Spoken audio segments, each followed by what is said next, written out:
அனைவருக்கும் வணக்கம். நான் உங்கள் தோழி. இன்று நாம் காணும் பதிவு ஆன்மீகம்.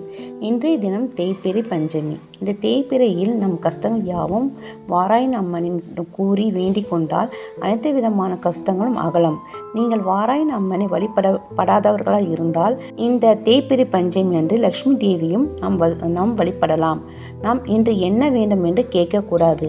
எது நமக்கு தேவையில்லையோ அதை மட்டும்தான் மனதில் கொண்டு நாம் வேண்டிக் கொள்ள வேண்டும்.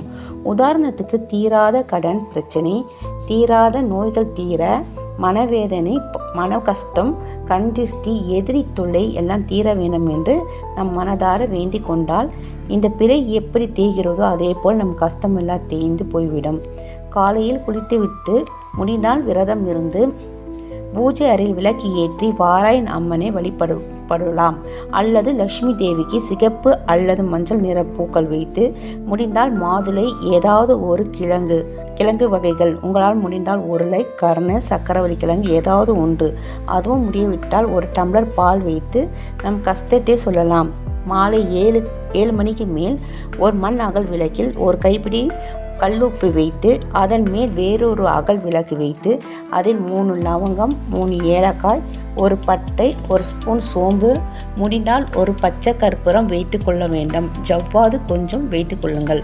அந்த உப்பு மேல் இந்த அகல் விளக்கு வைத்து அதற்கு மேல் ஒரு அகல் விளக்கு வைத்து நெய் அல்லது தேங்காய் எண்ணெய் விட்டு பஞ்சுத்திரி போட்டு விளக்கு ஏற்றி வழிபடுங்கள். முடிந்தால் 108 முறை அல்லது 11 முறையாவது ஓம் வாராயின் அம்மனை போற்று என்று கூறுங்கள்.